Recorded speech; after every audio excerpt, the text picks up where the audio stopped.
Welcome to a new edition of the Neon Jazz interview series with Jazz Bassist, composer, and educator Adi Meyerson. She spoke with us about her 2018 CD debut, Where We Stand.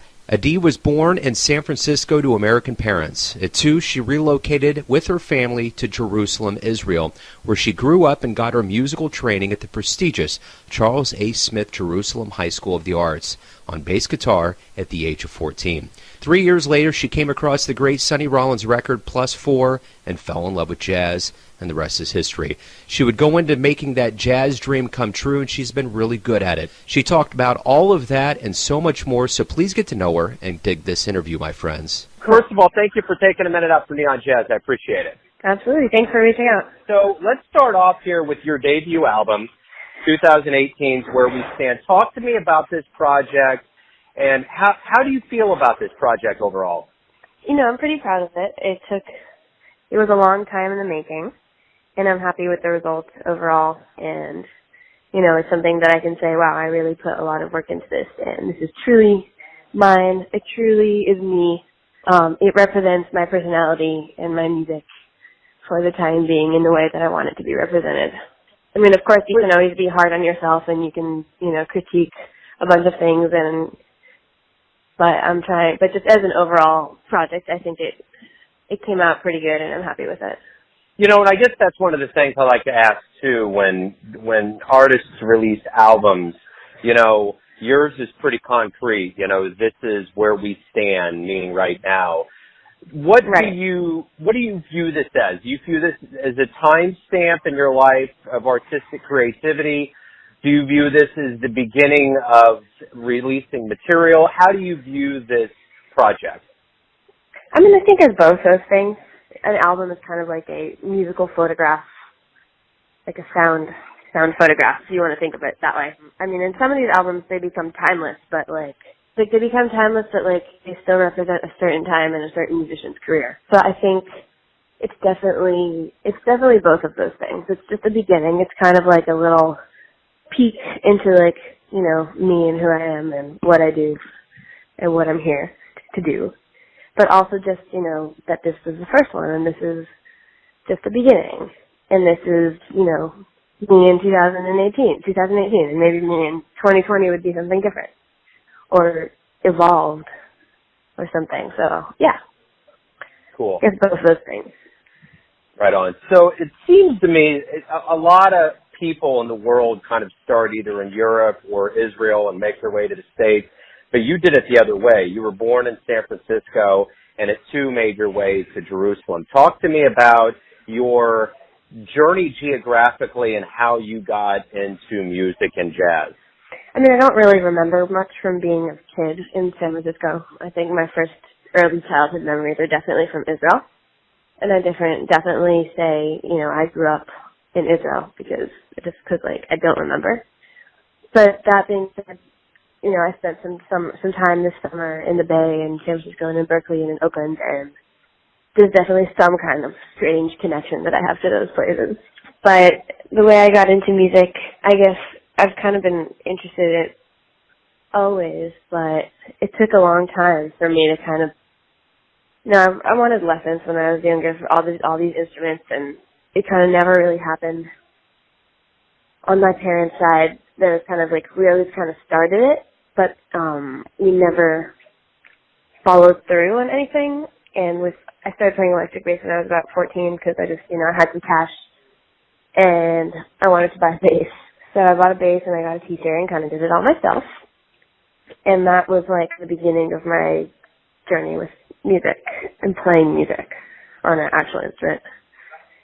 And then later on, after I graduated high school and kind of got into jazz, I heard some like Sonny Rollins records and some more traditional stuff, and I tried to I kind of fell in love with it and decided that that's the sound that I want to get, and I couldn't quite get that with the electric bass. So I decided to switch to upright. And then about 3 years after that, when I was 21, I moved to New York to continue my studies at the New School. And now I'm here. Cool. So talk to me about mentors that you've had over time that have been pretty instrumental. I mean, you spent some time at the Charles A. Smith Jerusalem High School of the Arts, and then you moved on to the Center of Jazz Studies, And it Yeah. seems to me, you know, and then in the new school, so what mentors have you had that have been instrumental? Well, I would definitely say the teacher that ran the program in Tel Aviv, he was definitely one of my first mentors. He really, his name was Amit Golan, and he really, I basically owe my career to him because he kind of saw something in me when I was only playing upright for about 3 months and decided to take a chance on me and accept me to the school and really helped me, evolve and become an actual musician. So he was definitely a first mentor. And later on, after moving to New York and going to the new school, I had a lot of people that kind of looked out for me. I had cats like Lucas Curtis was one of the first people who looked out for me. Carlos Henriquez, Paul Sakivi, they all kind of helped out when I was new. So, it wasn't really a mentoring relationship, but I do acknowledge the fact that they were supportive of me as a new bass player in the city. And then at the new school, I had Bob Cranshaw, who is a great influence, Reggie Workman. I consider Ruben Rogers as a great influence as well. And then currently I'm studying with Ron Carter, and I consider that probably the deepest mentor and student relationship that I've had. What is Ron teaching you? Ron, obviously, it goes without saying to say that he is one of the greatest living bass players alive today. His legendary status goes all over the world and with anybody that you can name in the strata of jazz. What is it like to teach, to learn from somebody like that? What do you learn? It's amazing. We work a lot on just how to make the bass more accessible and easier to play and new ways to explore playing things on the instrument. Gotta practice our etudes. We work on harmony, we work on bass lines, we work on songs. Yeah, we work on a lot of things. But he's just trying to make our job easy in that sense. So anything he can do to help any of us make our job easier. Us, his students. Sure. And, the one thing I didn't want to go away from too quick about, getting into jazz early on, there was a specific emphasis on the album +4 that you fell in love with. What was it about that album? What feeling did it give you that really resonated into your life? Something about the way it felt. I can't really explain what it is, but something about swing and the intensity maybe of the record. But mainly just the way it made my body feel when I listened to it. I kind of was I want to do that. I want to make other people feel like that. I want to feel like that when I play.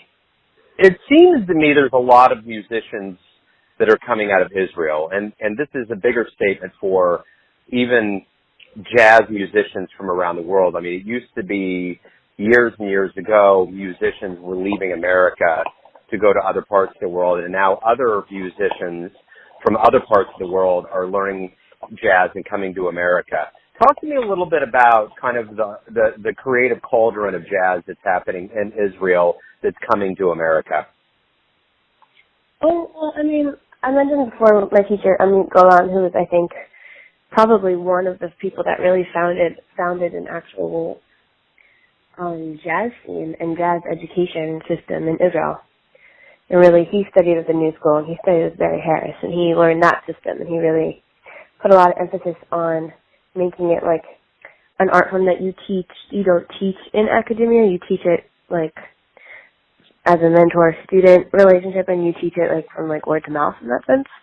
So he really developed that, and everyone else kind of, him and Arnie Lawrence too, who I personally did not get to work with or meet, but those two cats came and they really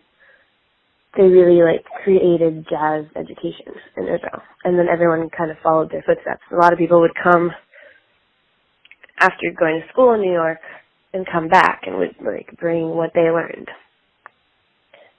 So that's definitely a reason why a lot of good players are coming from Israel, because we have a foundation that's really rooted in tradition and the actual tradition of how to learn this music, and not just through a book, really through listening and feeling and being excited about this thing called jazz. The reason we do come to New York is because New York is kind of New York is kind of the home base of everything. It's where everything comes out of. It's where all the people that we want to, that as a young jazz musician, you want to be around all these people. Like, a lot of them live in New York. Ron Carter lives in New York. Sonny Rollins lives in New York. That's why I moved to New York. And Reggie Workman lives in New York. Like, these are people that are here, and I want it to be here where it kind of started, where the old Birdland used to be, where the Vanguard is, and where you can go listen to music every night, 7 days a week, multiple shows, and hear, like, the greats away from, they're in a small club. You can practically, like, sit right next to them. So when you do arrive in New York, this is the place, the hallowed ground, as you just said, of jazz dreams and everything that we know in the world and in the history of jazz lexicon of where things happen. What was it like? How surreal was it when you started playing at, say, Smoke or Fat Cat or Smalls or Zinc Bar? How was that? And now that you've been doing it for a little while, is that elation still there? Not as much as it was before. I mean, especially, but still, I mean, there's definitely venues I haven't played at yet. Like, I think one of every jazz musician's dream is to play a week at the Vanguard. I remember the first time I played the Jazz Standard with my band for the brunch set. Even that was like, I got a little nervous because it was the Jazz Standard. It was cool. But I mean, every once in a while, I have moments. Because, it kind of becomes your everyday life. You just live. You go get your coffee, go to school, go to your lesson, go teach, go practice, go to a session, go to a gig, go to sleep. But every once in a while, there's like moments where it kind of just hits me. I'm like, oh wow, I live in New York. This is so cool. So you get to perform with Champion Fulton. Talk to me about what that's like. I haven't played with her in a while, but I toured with her and played with her for about a year and a half. And it was great. She gave me some of my first, road experience, and, I really learned how to make the gig a show and engage an audience, and she has such a great stage presence and is really, really good at what she does. And she has a way of interacting with the audience, which I think is really cool and really beautiful to watch. And I learned a lot playing with her, making a record with her, and doing all that. Yeah, she's great. Cool. I definitely recommend, if no one has heard her or her records, I definitely recommend people to go check her out. I think I played in Kansas City with her, actually, now that I'm thinking about it, a couple of years ago. Interesting. Okay. All right. Kansas City? We were around there, though, somewhere. Okay. Well, cool. So you're an educator as well, as you mentioned. Yes. And what's your philosophy with students? What do you want to teach them? I mean, it depends really what they come to you to learn and what the setting is.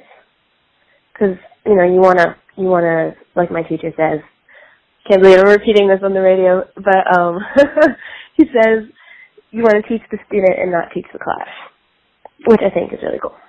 But it really depends what the student is coming to get from you.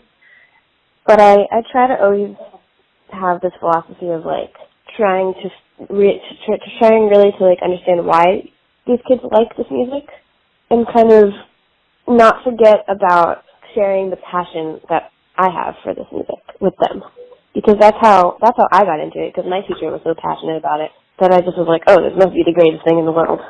If he's so excited about it, this must be really great. So that's definitely a philosophy that I carry with me every time I teach, no matter what the subject is and how old the kids are. It's just you got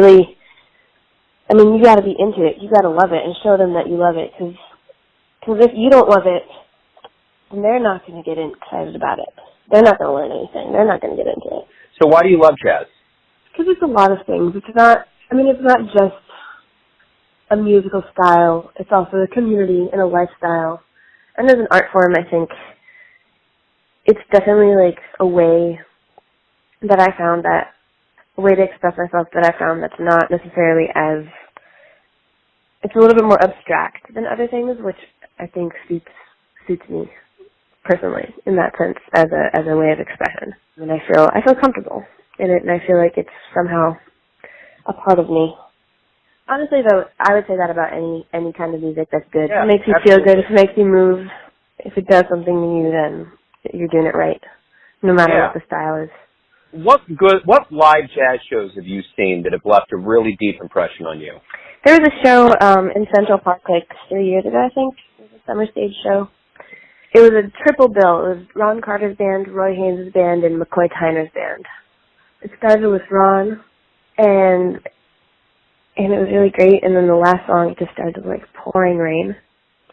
But everyone was in Central Park, so we were all kind of stuck. It wasn't like clear what everyone was doing. It's that the show kept going because they were under a band shell, but the audience was just soaking wet. It was in the summer, so it wasn't cold, but the minute McCoy got on the piano and he played his like first note, the rain just stopped completely.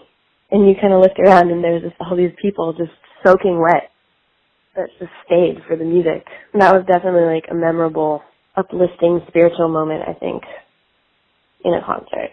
That's like the first thing that comes up in the top of my head. But there's definitely been a lot of shows that I've seen and have left a great impression on me. Yeah, that's a great story, though, for sure.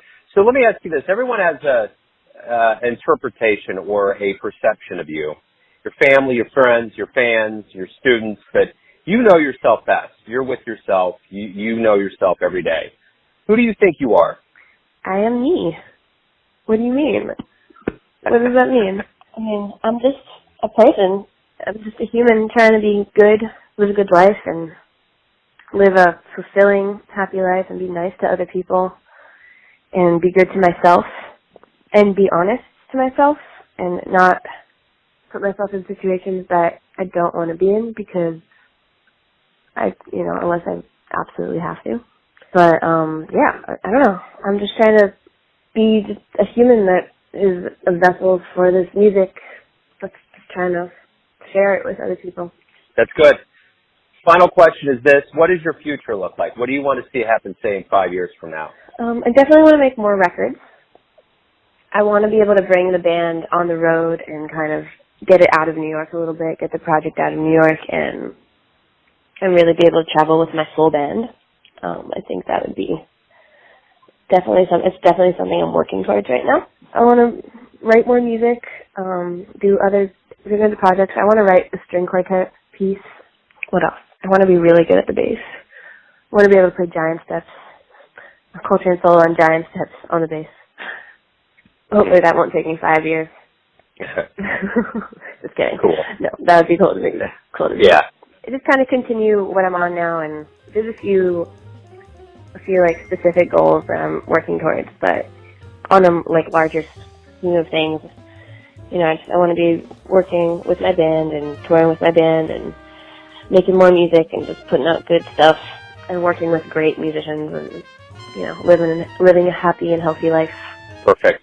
That's a great way to wrap everything up. Thank you for taking some time out to talk about your debut album, your life and music. I appreciate it. Sure. Thank you so much for having me on the show. Thanks for listening and tuning in to yet another Neon Jazz interview, where we give you a bit of insight into the finest players in Israel, San Francisco, Kansas City, and spots all over the world, giving fans all that jazz.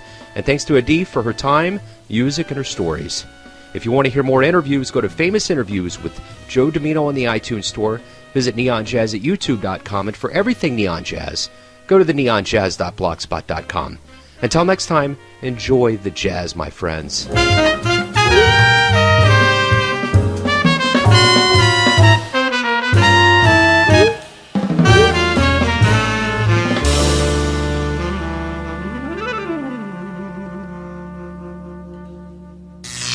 Neon Jazz.